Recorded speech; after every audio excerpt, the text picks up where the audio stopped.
It's important for us to also understand that the phrase Black Lives Matter simply refers to the notion that there's a specific vulnerability for African Americans that needs to be addressed. It's not meant to suggest that other lives don't matter. It's to suggest that other folks aren't experiencing this particular vulnerability. Hello, Toth. Hello, Toth. Ashley, per your request from me, I am going to try to keep it inside of 2 minutes and everything, and just tell you a little bit about the experience that I've had and how you can learn from me, how we all can learn from each other and get greater understanding of one another as we move our society forward into a place, a healthier place, where we all have mutual understanding of each other and appreciation of each other's struggle and contribution to make our society what it is, because it took us all. I grew up in Louisiana, and you know that's the South. So racism was not a stranger in the South. I'll just put it that way. But my first encounter with racism, now that could have been systemic racism going on when I was a kid and playing with other kids in the neighborhood. Things I would sense, but I just never really put very much energy into it because, you know me, I'm a kid. I'm playing with other kids and everything, but it would be things that the parents or the older siblings would do or say that would kind of didn't kind of gel right with me and everything. But when I was 12 years old, I had an encounter during the time that David Duke was running for governor of Louisiana. And you know, David Duke is the grand wizard of the Ku Klux Klan. He lives down in Metairie, Louisiana. Well, he was running for governor of Louisiana, and what we're seeing now with Trump and the mass ferociousness of racists and racism and the things that we're seeing, we had a precursor with that with David Duke in the early 90s in Louisiana. One night I was walking home from my aunt's house. She lived across the street from us, a couple of houses up. And a white car passed by with some teenage boys in it. And I was walking on one side of the street, and there was a young black male. He was in his 20s, but he was young, was walking on the other side of the street. And we heard the N-word. I don't say the N-word at all in any form or derivative, so I'm not going to say it now. Yelled out from the car. So I stopped in my tracks. He stopped, and he said, "Did they just say what I thought they said?" I'm like, "Yes, they did." So I went on. That was my first encounter with that ugliness. 2 days later, I was walking up the street coming from a local school that had a feeding program during the summer where you could go and eat.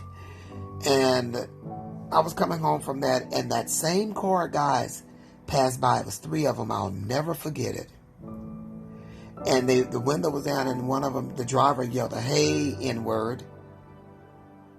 So I was like, I yelled back at him, "Leave me alone." And he was like, "What did you say, boy?" And they jumped out of the car to come and fight me. Well, I had heart. You're not going to fight me, and I'm just going to sit there and take it. So I was squaring up, getting ready for the rumble. There was a white guy, and thank God for that white older male that was servicing an air conditioner unit at a house across the street. When they jumped out, he heard the whole thing. And when they jumped out the car to come and fight me, he came running with a hammer saying, hey, you leave that boy alone right now. And he came running over to where I was. And I called that was an angel in disguise for me. Because they probably would have beat me up and hurt me pretty bad. But he came, he said, "Son, what did they just say to you?" Son, right there, that won my respect. That taught me so many words in so many volumes that day. "Son, what did they say to you?" And I told him what they said. he jumped in his truck and went after them. I don't know what happened in that situation. I don't know what, but I believe that that was God showing me that not every non-person of color was like these three boys that was perpetuating such hate, that was being stirred up and breathed upon, given life by David Duke's campaign. Now, throughout my life from that point on, I would have incidents of racism experiences in the Army a lot, at Fort Huachuca a lot. Drill Sergeant Saraceno, God bless him. I pray for him. I really do. I prayed for him then, but I prayed for him. But, oh man, did I get it from him. When I got to my unit, I dealt with racism and everything. But in all of that, the key to it that always kept me grounded is that I remembered that there were angels in disguise like that man that would come to my defense. And in every situation, at Fort Huachuca, Drill Sergeant Levi, Drill Sergeant Cramlin would come to my defense to protect me from Saraceno. At my unit in Hawaii, I had sergeants, awesome sergeants, that would come to my defense. My company commander, Captain Major Helberg, she's probably Colonel Helberg by now, but when she was Captain Helberg, she didn't play that, and she and her husband, he was a captain of an infantry unit. They, for some reason, were very protective of me, and I believe that's God. That was God's hand through it all. And then God gave me friends like you and like Taylor and, Helberg and all these other people that I had that were good friends for me, that would speak up for me. I didn't have to speak in most cases. No one is born hating another person because of the color of his skin or his background or his religion. People must learn to hate, and if they can learn to hate, they can be taught to love. For love comes more naturally to the human heart than its opposite. Hi, my name is Malak from Dear Malak. You can find me at Dear Malak on Instagram, dearmalak.com, and so happy that Ashley invited me to be a part of this video. I think it's something that's truly needed now. Here's the thing. I'm not, African American, but I am, my parents were originally from Lebanon, and I'm, Lebanese American. I was born and raised in the USA, but I am Muslim. I'm Lebanese American. So, Ashley asked me to be a part of this as well, and I think it's, like I said, a great initiative. And here's the thing, I know like everyone now is saying, educate yourself and read books and, things of that nature. Yes, those are all important, to read books, to watch documentaries. But really, really and truly, the best way to educate yourself is to immerse yourself in that culture, in that, community, in that environment, to get to know the people, generally show them that you care, like if you're confused, you're not sure what to do, that's okay, like we're human. Just say, like I'm not sure what to do, and I'm confused and I don't know, I want to learn, but I want to help, and I don't like what's going on, just let them know, be honest, be vulnerable. Nowadays, like I feel like society is like putting on this show of like, being all macho and not showing your emotions, but really the best way to connect with others is to be vulnerable, is to be honest, communicate, and also understand that not everyone may understand the way we communicate, so also keep that in mind. Everyone has different upbringings, different experiences in life, so those can all affect comprehension. But overall, if you're genuine and honest and showing that you want to learn, you want to, like if you're not sure what this is, my hijab, ask, okay, oh, this is so beautiful, I think it's beautiful. Or if you don't think it's beautiful, it's fine. I was wondering like, oh, what do you call this? Why do you wear it? I'd rather someone ask me than just like think, just assume things, because then you stay ignorant. The best way to learn is ask. Immerse yourself in the culture.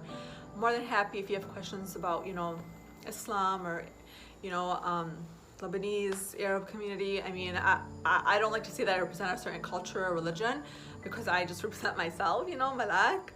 But I'm more than happy to help with what I know. And yeah, I just want to say that I'm sending love to everyone. I know this is also hard for the white community, you know, for all of us, for everyone. Oh, now I'm like, I don't know what to say, but as basically like, okay, Black Lives Matter, okay? Yes, they do. Absolutely. Like, you know, the example everyone was saying, like, you know, when person A's house is on fire, you don't say person B's house needs help when their house is on fire.